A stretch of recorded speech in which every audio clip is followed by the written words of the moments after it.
right, welcome to the kickback. We have just seen Nottingham Forest come away with a crucial 3 points at the London Stadium. 2-1 is how it finished to Nuno Espirito Santo's side. The goals coming from Morgan Gibbs-White and off the back of the neck of Nikola Milenkovic after an Anthony Elanga free kick. Jarrod Bowen's fantastic volley, 4 minutes, well, we think 4 minutes from time, 4 minutes from the end of the 90. Made it interesting, laid on. West Ham then had a flurry of chances and Nicholas Fulkrug forced a great save from Matt Sells deep into what ultimately was nearly 17 minutes of injury time at the end of the game, Keith. We kind of saw the West Ham season in microcosm in that when it really mattered, they weren't at the races, and when the game was beyond them, they finally woke up.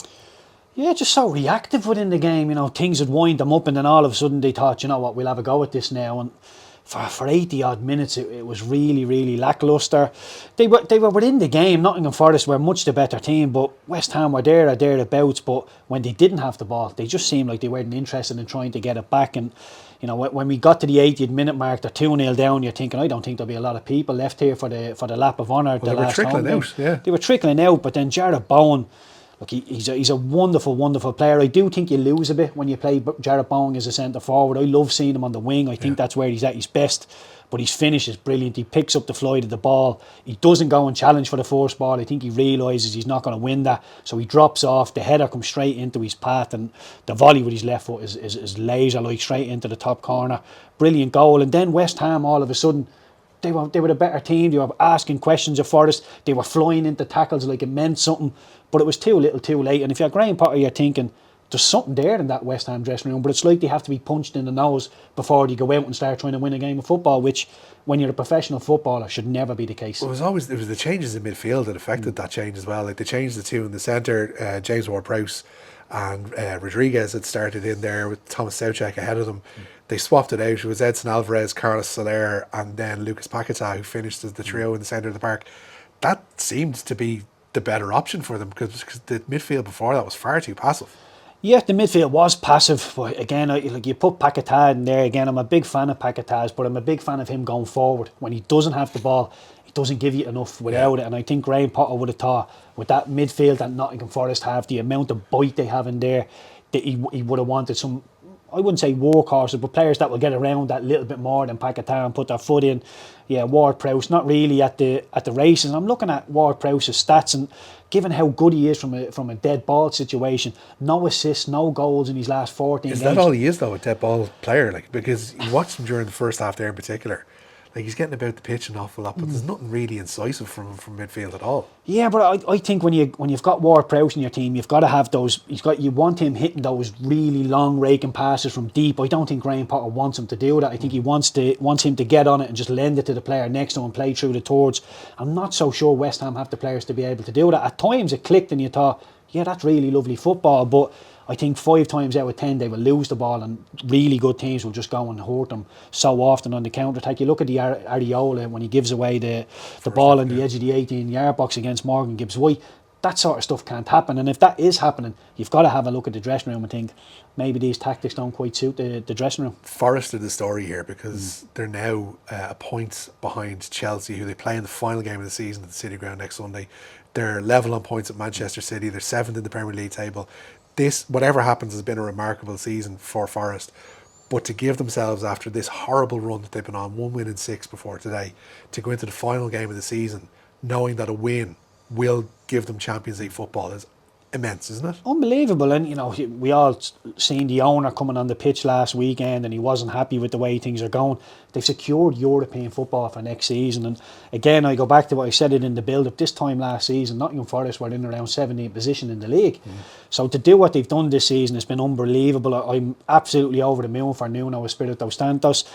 Unbelievable job at Wolves, went into Spurs, didn't quite happen for him, but now he's hit the ground running at Nottingham Forest, and all the players that he's brought in, Elanga, Hudson-Odoi, Chris Wood, Morgan Gibbs-White, those front four really do make the mouth water. When you've got the bite in midfield with Anderson and Murillo, Milenkovic, 2 wing backs, Ian and Nico Williams that can go and hurt you. They have a little bit of everything, Nottingham Forest, and I can't wait to see them playing European football next season. That game next Sunday is going to be something else. The occasion just at the City Ground is going to be like the fervour that's going to be from the crowds. The players are going to be massively up for it as well. It's a real test for Chelsea of their mettle as regards what kind of a side they are, particularly with the European final look ahead to as well. Yeah, it's a big one for Chelsea. You know, Chelsea to go to Nottingham Forest's backyard, win that game of football. It'd be a big statement, and I'm sure Chelsea fans would be thinking, well, if you'd have offered us go and beat Nottingham Forest away and we'll get Champions League football, they'd have probably ripped your hands off for that at the start of the season. When Maresca came in, he was a little bit heavy-handed with certain players, but what he did do was let everybody know where they stood with him. You're either in the team or you're not. The ones who aren't in the team have been shifted out, and yeah, I think he's found some harmony within the Chelsea dressing room. And at the start of it, it was unmanageable, chaotic. Too many internationals, not even in the 20. So yeah, I think Maresca's doing a great job, but still a little bit of work to be done. And I have to be honest, looking at the next weekend now, I fancy Nottingham Forest. I really do. I just think they have too much on the wings, and when you've got a big target man like Chris Wood who will occupy two centre halves, you're going 1v1 out on the wings, and I think that's exactly what Forest want. And if you go and double up on the wings, you're leaving Gibbs White with a little bit of space in the middle. So they've a whole host of weapons to hurt you. Unfortunately, Evan Ferguson yet again didn't get any minutes this afternoon for West Ham. Now it looks like that loan spell is going to trickle out. Next season, this summer essentially is going to be the making or breaking really of his career, because what kind of a move do you really, if you're his people, what are you really looking for in a club? Because you kind of figure that the route back at Brighton is going to be really uphill. Obviously enough, the West Ham loan hasn't worked out. That's not going to become a permanent one. What do you look for if you're his people now?